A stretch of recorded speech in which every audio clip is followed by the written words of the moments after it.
जय हिंद बच्चों, इस समय आप लोग महामना इंस्टीट्यूट के यूट्यूब चैनल से जुड़े हुए हैं और इस चैनल में मैं आपका स्वागत करता हूं। आज हम लोग क्लास 12 मैथमेटिक्स हिंदी माध्यम यानी यूपी बोर्ड के थर्ड चैप्टर है अवयव।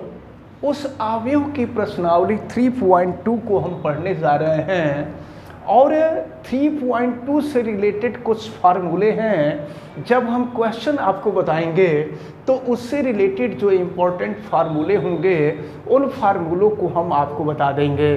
तो चलिए हम प्रश्नावली 3.2 का क्वेश्चन नंबर 1 शुरू करें। इससे पहले मैं आपको बता दूं कि अगर आप चैनल पे नए हैं तो चैनल को सब्सक्राइब कर लीजिए, बेल आइकन को भी प्रेस कीजिए और अगर किसी प्रकार की कोई दिक्कत समझ में आती है तो आप हमें कमेंट करके बताएं भी, और वीडियो को मैक्सिमम स्टूडेंट तक शेयर करें ताकि मैक्सिमम स्टूडेंट इस इम्पॉर्टेंट टर्म को अच्छी तरह से समझ सकें, और वीडियो को लाइक आप ज़रूर करें। तो चलिए हम शुरू करते हैं प्रश्नावली 3.2 अवयव क्लास 12 मैथमेटिक्स हिंदी माध्यम। क्वेश्चन नंबर 1 देखिए दिया हुआ है। मान लीजिए a = 2 4 3 2, b = 1 3 -2 5, c = -2 5 3 4। ये ABC की वैल्यू दी गई है। तो कहा जा रहा है कि निम्नलिखित का मान ज्ञात कीजिए। देखिए फर्स्ट में आपसे दिया हुआ है a + b ज्ञात करने के लिए, यानी दोनों अवयव को सम करना, अवयव a और अवयव b दोनों को सम करना है। तो अवयव a को हम लिखते हैं यहाँ 2 4 3 2 और अवयव b को हम लिख रहे हैं ये 1 -2 3 और 5। अब जरा देखें इन दोनों को हम जोड़ रहे हैं। तो इन दोनों को जोड़ने के लिए करते क्या है, दो अवयवों को जब जोड़ा जाता है आपस में तो पहले क्रम, ऐसे कह लीजिए कि पहले अवयव को पहले अवयव से, दूसरे अवयव को दूसरे अवयव से जोड़ते हैं। तो अब आप देखें, अच्छा एक बात आप और समझ लीजिए कि दो अवयवों को आपस में तभी जोड़ा जा सकता है जब दोनों अवयवों की कोटियां समान हों, यानी दोनों अवयव के जो क्रम हैं ये आपस में समान हों, तभी दोनों अवयवों को हम जोड़ सकते हैं। चलिए यहाँ हम देख रहे हैं तो पहले अवयव को पहले अवयव से ऐड करेंगे 2 + 1 हो जाएगा। फिर 4 के साथ हम 3 को ऐड करेंगे, फिर 3 के साथ -2 को ऐड करेंगे और 2 के साथ हम 5 को ऐड करेंगे। फिर देखिए कि क्या मिल रहा है यहाँ पर। तो अगर 2 + 1 को ऐड कर दे 3 हो जाएगा, 4 + 3 करें तो 7 हो जाएगा, 3 - 2 करें 1 हो जाएगा और 2 5 करेंगे तो 7 हो जाएगा। तो इस प्रकार ये जो फर्स्ट पार्ट था ये क्वेश्चन का फर्स्ट पार्ट सॉल्व होता है। अब इसके बाद हम इसका सेकंड पार्ट यहाँ देख सकते हैं। सेकंड पार्ट में आपको दिया हुआ है a - b फाइंड करना है। तो जो मेथड आप समझ लीजिए कि दो अवयवों को जोड़ या घटा तभी सकते हैं जब दोनों अवयवों के क्रम समान हों। तो चलिए देखते हैं। अब हम a - b करते हैं तो इसको डिटेल में लिखेंगे 2 3 4 2 और यहाँ हो जाएगा -1 -2, ये हो गया 3 5। अब देखिए इसका प्रोसेस क्या होगा। तो ये है 2 और देखिए इस माइनस का अंदर हम मल्टीप्लाई करके फिर देखेंगे तो ये हो गया आपका -1, फिर ये हो गया 4 और ये हो जाएगा -3, फिर ये है 3 और देखिए माइनस है और माइनस का फिर माइनस में मल्टीप्लाई हो जाएगा तो प्लस हो जाएगा, ये 2 हो गया और फिर 2 का हम 2 को 5 में ऐड कर देंगे तो फिर देखिए अब क्या मिलेगा। आप यहाँ देखें तो अब जो है, चल देखिए यहाँ पर जब माइनस करेंगे तो ये माइनस हो जाएगा, 2 - 5 हो गया। अब इसके बाद हम 2 - 1 करेंगे, 1 हो जाएगा, 4 - 3 1 हो जाएगा, 3+2 करेंगे 5 हो जाएगा, और 2 - 5 करेंगे तो -3 हो जाएगा। इस प्रकार ये जो सेकंड पार्ट है, ये सेकंड पार्ट सॉल्व होता है। इसी तरह के ये सब क्वेश्चन काफ़ी इजी क्वेश्चन हैं और ऐसे ही सॉल्व करना है। चलिए अब अगर हम थर्ड पार्ट को देखें तो थर्ड पार्ट में क्या फाइंड करना है, इसको आप देखिए। थर्ड पार्ट में आपको 3a - c फाइंड करना है। तो चलिए करते हैं।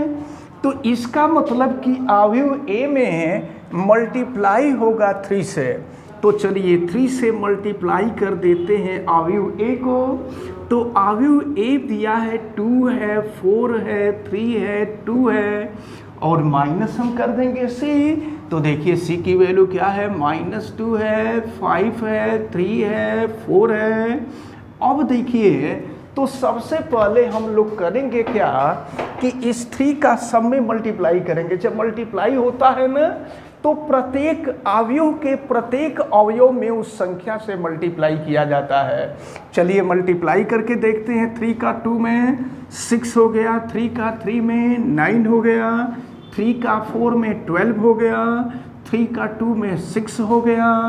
अब ये हो जाएगा माइनस, ये -2, 5, 3 और ये हो गया 4। अब इसका प्रोसेस हम अपनाएंगे। तो चलिए प्रोसेस जब अपनाएंगे तो फिर देखिए ये 6 है और फिर माइनस का माइनस में मल्टीप्लाई हो जाएगा तो +2 हो जाएगा। फिर यहाँ देखें तो ये 12 है और ये हो जाएगा -5। फिर यहाँ देखें तो ये 9 - 3 है और फिर ये हो जाएगा 6 - 4। और फिर ज़रा ध्यानपूर्वक देखें तो 6 + 2 हो जाएगा 8, 9 में से 3 गया 6 और 12 - 5 हो जाएगा 7 और 6 - 4 हो जाएगा 2। तो इस प्रकार से थर्ड पार्ट हम लोगों का सॉल्व होता है। और ये जो थर्ड पार्ट है ये है आपका 3a - c। अब इसके बाद हम लोग देखते हैं इसके फोर्थ पार्ट को। देखिए फोर्थ पार्ट में, अच्छा अब एक चीज़ देखिए, फोर्थ और फिफ्थ पार्ट में हम लोगों को अवयवों का गुणा देखना है। तो चलिए देखते हैं। अब हम लोग फोर्थ पार्ट देखें। फोर्थ पार्ट में आपसे ए बी कहा जा रहा है, 2 अवयवों का गुणा। तो एक बात मैं आपको बता दूं कि 2 अवयवों का गुणा हम तभी कर सकते हैं जब पहले अवयव के स्तंभ की संख्या दूसरे अवयव के पंक्तियों की संख्या के बराबर हो। अगर ऐसा नहीं होगा तो 2 अवयवों का गुणा नहीं हो पाएगा। और दूसरी चीज़ कि जब हम गुणा करते हैं तो पंक्ति का गुणा हमेशा स्तंभ में करते हैं। तो चलिए जब एक क्वेश्चन सॉल्व करेंगे तो आपको समझ में आएगा। तो देखिए हम ए बी की वैल्यू निकालने जा रहे हैं। ए की वैल्यू है 2, 4, 3, 2 और बी की वैल्यू है 1, 3, -2 और 5। इसका गुणा करना है। तो देखिए हमने बताया कि पहले अवयव के स्तंभों की संख्या, देखिए पहले अवयव में 2 स्तंभ हैं, तो पहले अवयव में स्तंभों की संख्या दूसरे अवयव के पंक्तियों की संख्या के बराबर हो तभी 2 अवयवों का गुणा हो सकता है। तो देख रहे हैं पहले में 2 स्तंभ हैं और दूसरे में 2 पंक्तियां हैं, यानी पहले के स्तंभों की संख्या दूसरे के पंक्तियों की संख्या के बराबर है। इस प्रकार इन दोनों का गुणा हो सकता है। और गुणा करने का तरीका क्या होता है? तो गुणा करने का तरीका ये होता है कि पंक्ति का गुणा हम स्तंभ में करते हैं। देखिए इस पहली पंक्ति का गुणा हम पहले स्तंभ में करते हैं। और कैसे करते हैं जरा देखिए, 2 का हम 1 में करते हैं 2 × 1 + 4 × ये हो जाएगा -2। फिर पहले पंक्ति का दूसरे स्तंभ में गुणा करेंगे तो फिर ये हो जाएगा 2 × 3 + 4 × 5 हो जाएगा। अब यही प्रोसेस हम दूसरी पंक्ति के साथ करेंगे। तो अब दूसरी पंक्ति का पहले स्तंभ में गुणा होगा। तो देखिए 3 × 1 हो जाएगा +2 × -2 हो जाएगा। और फिर इसका गुणा हम दूसरे वाले में करेंगे तो फिर देखिए क्या हो जाएगा 3 × 3 प्लस ये हो जाएगा 2 × 5। चलिए इसको सॉल्व करते हैं तो ये हो जाएगा 2 और -8 हो गया, ये हो गया 3 और ये हो गया -4, ये हो जाएगा आपका 6 और ये 20, ये 9 हो जाएगा और ये 10 हो जाएगा। फिर देखिए क्या मिलेगा आपको, ये 2 -8 -6 हो गया, 3 -4 -1 हो गया, 6 + 20 26 हो गया और ये हो जाएगा 19। तो इस प्रकार a × b की वैल्यू निकल गई। अब फिर अगर हम इसका 5th पार्ट देखें तो 5th पार्ट में b × a आपको फाइंड करने के लिए कह रहा है। तो चलिए b पहले है तो b की वैल्यू हम रख देते हैं, ये 1 है, -2 है, फिर 3 है, ये 5 है और इसके बाद a की वैल्यू हम रखते हैं 2 4 3 2। अब देखिए इन दो अवयवों का हमको मल्टीप्लिकेशन करना है तो दो अवयवों का गुणा तभी होगा जब पहले के स्तंभों की संख्या दूसरे के पंक्तियों की संख्या के बराबर है। तो हम देख रहे हैं कि पहले में स्तंभों की संख्या 2 है और दूसरे में पंक्तियों की संख्या 2 है। इसका मतलब ये हुआ कि इन दोनों अवयवों का गुणन संभव होगा। ये छोटे छोटे जो इम्पोर्टेंट फार्मूले हैं हम आपको क्वेश्चन में ही बताते चले जा रहे हैं। अब हम यहाँ से BA की वैल्यू निकालेंगे, मल्टीप्लिकेशन करेंगे और मल्टीप्लिकेशन के लिए हमने आपको बताया था कि मल्टीप्लिकेशन हमेशा पंक्ति का स्तंभ में करते हैं। तो देखिए ये पहली पंक्ति का पहले स्तंभ में हम करेंगे। फिर देखिए क्या मिलेगा, 1 × 2 + 3 × 3 मिल जाएगा। अब फिर पहली पंक्ति का दूसरे स्तंभ में करेंगे तो 1 × 4 + 3 × 2 हो जाएगा। अब यही प्रोसेस दूसरी पंक्ति के साथ होगा। अब देखिए -2 ये दूसरी पंक्ति का पहले स्तंभ में गुणा होगा, -2 × 2 + 5 × 3 हो जाएगा। अब फिर यही दूसरे के साथ होगा, -2 × 4 + 5 × 2 हो जाएगा। फिर देखिए क्या मिलता है, यहाँ हम एक स्टेप और आगे बढ़ा देते हैं तो यहाँ मिलेगा आपको, ये हो गया 2 और 3 × 3 हो जाएगा आपका 9 और फिर ये हो गया -4 और ये हो गया 15। यहाँ जाइए, ये 4 + 6 हो गया और ये -8 + 10 हो गया। अब इसको हम यहाँ देखते हैं तो BA = देखें 2 + 9 11 हो जाएगा, 4 + 6 10 हो जाएगा और ये 15 - 4 11 हो जाएगा और 10 - 8 2 हो जाएगा। तो अब ये BA की वैल्यू देखिए आपने। अब एक बात जरा ध्यान से देखें, जब क्वेश्चन हम सॉल्व कर रहे थे तो आपके दिमाग में ये आया होगा कि जो वैल्यू AB की है वही वैल्यू BA की होनी चाहिए, लेकिन ऐसा होता नहीं है। AB की वैल्यू आप देख रहे हैं -6 -6 26 -1 और 19 है और BA की वैल्यू जो आप देख रहे हैं ये 11 10 और 11 2 है।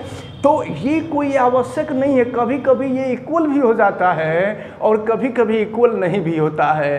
तो यह कोई आवश्यक नहीं है कि AB की वैल्यू और BA की वैल्यू दोनों ही इक्वल होंगी।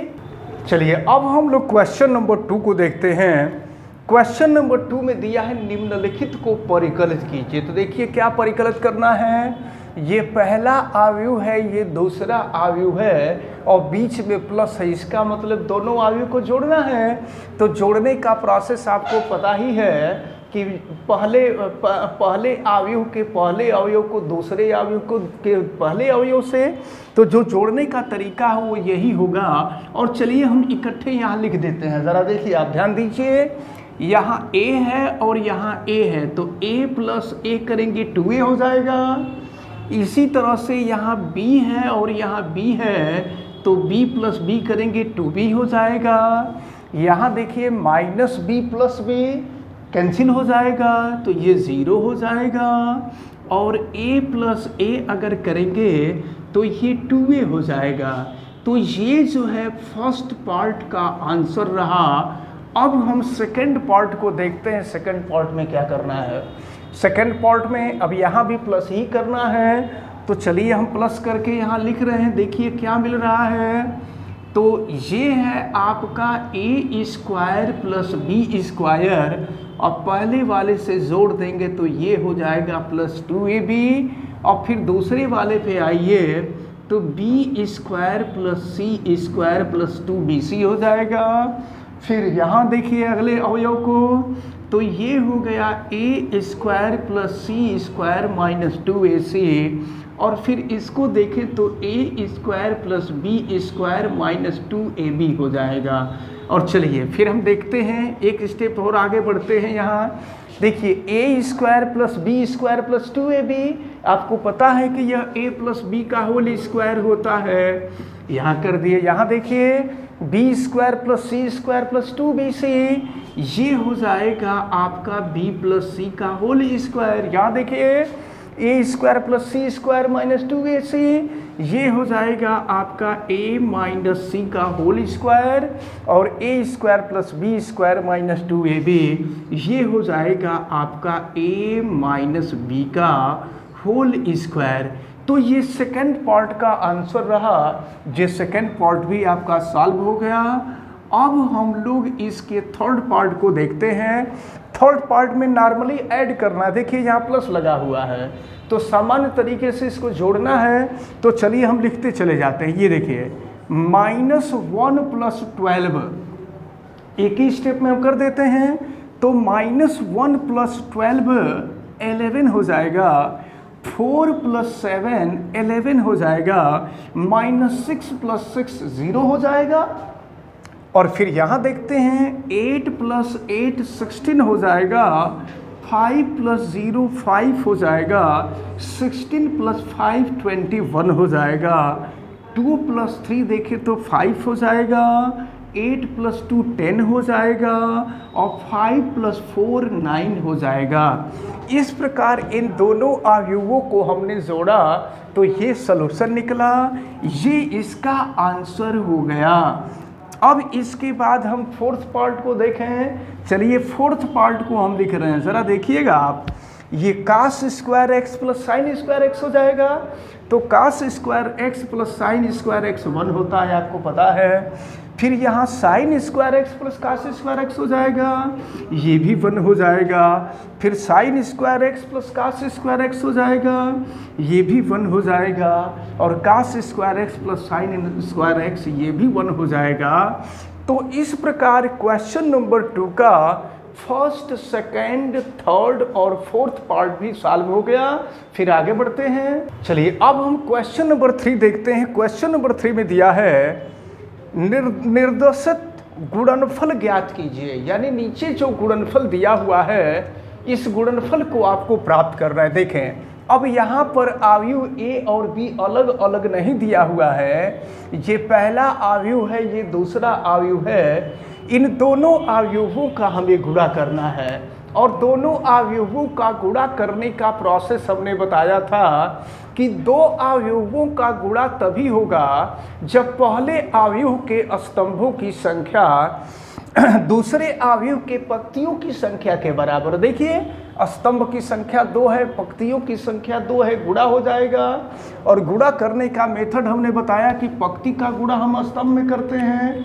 तो चलिए पंक्ति का गुणा हम स्तंभ में कर रहे हैं। देखिए तो फिर a का a में होगा a इंटू ए, प्लस हो जाएगा b इंटू बी।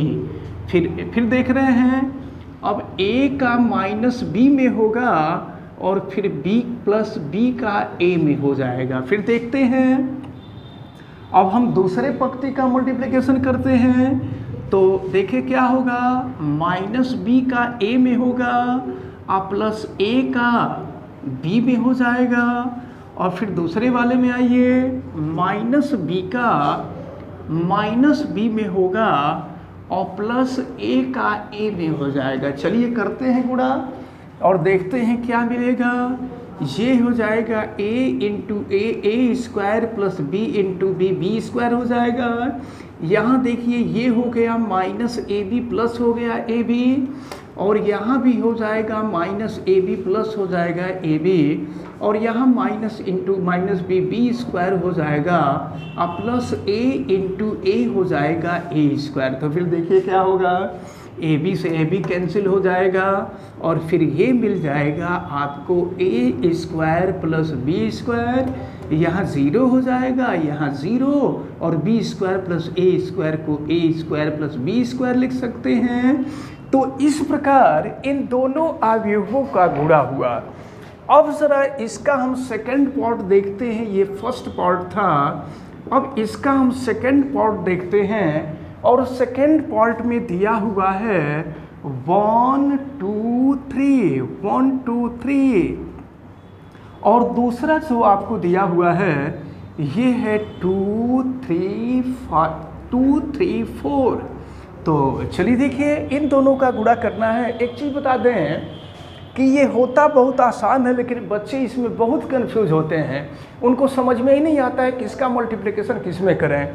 ज़रा देखें, पहले वाले में एक स्तंभ है और दूसरे वाले में एक पंक्ति है, तो स्तंभों की संख्या पंक्तियों की संख्या के बराबर है, इसका मतलब कि ये मल्टीप्लिकेशन पॉसिबल है। और फिर करते क्या हैं कि पंक्ति का गुणा स्तंभ में करते, हमने आपको बताया था। तो चलिए देखिए, हम 1 का मल्टीप्लिकेशन 2 में करेंगे, फिर 1 का मल्टीप्लिकेशन 3 में करेंगे, फिर 1 का मल्टीप्लिकेशन 4 में करेंगे। ये ध्यान देना होगा, यहाँ पे बच्चे बहुत कंफ्यूज होते हैं। फिर 2 का 2 में करेंगे, फिर 2 का 3 में कर देंगे, फिर 2 का 4 में कर देंगे, और फिर 3 वाले पे आइए तो 3 का 2 में करेंगे, फिर 3 का 3 में कर देंगे, और फिर आगे बढ़ें तो फिर देखें ये हम 3 का 4 में कर देंगे, और फिर देखिए क्या मिल रहा है आपको। तो ये हो जाएगा, मैं यहाँ लिख रहा हूँ 1 इंटू 2 2 हो जाएगा, 2 इंटू 2 4 हो जाएगा, 3 2 जा 6 हो जाएगा, यहाँ 3 हो गया, यहाँ 6 हो गया, यहाँ 9 हो गया, यहाँ 4 हो गया, यहाँ 8 हो गया, यहाँ 12 हो गया। तो इस प्रकार इन दोनों अवयवों का हम गुणा करेंगे तो ये गुणनफल प्राप्त होगा। अब इसी तरह से इसमें कुछ और क्वेश्चन दिए हुए हैं, उन क्वेश्चंस को आप सॉल्व करिएगा। अगर आ जाता है तो ठीक है, नहीं आता है तो आप हमें बताइएगा, हम आपको बता देंगे। और हमें उम्मीद है कि आज जितने भी क्वेश्चंस आपको बताए गए हैं सभी क्वेश्चन आपको अच्छी तरह से समझ में आए होंगे। आप वीडियो को लाइक ज़रूर कीजिएगा, और अगर चैनल पे नए हैं तो चैनल को भी सब्सक्राइब कीजिएगा। सब्सक्राइब करने के लिए यूट्यूब पे महामना इंस्टीट्यूट जाके सर्च कीजिए, और फिर रेड कलर के सब्सक्राइब वाले बटन को आप क्लिक कर दीजिए, फिर महामना इंस्टीट्यूट के पार्ट आप बन जाएंगे। अगर किसी प्रकार की कोई दिक्कत समझ में आती है तो आप हमें कमेंट करके बतावें भी, और वीडियो को मैक्सिमम स्टूडेंट तक शेयर करें ताकि मैक्सिमम स्टूडेंट इसको अच्छी तरह से समझ सकें। आप सभी लोगों का बहुत बहुत धन्यवाद। जय हिंद।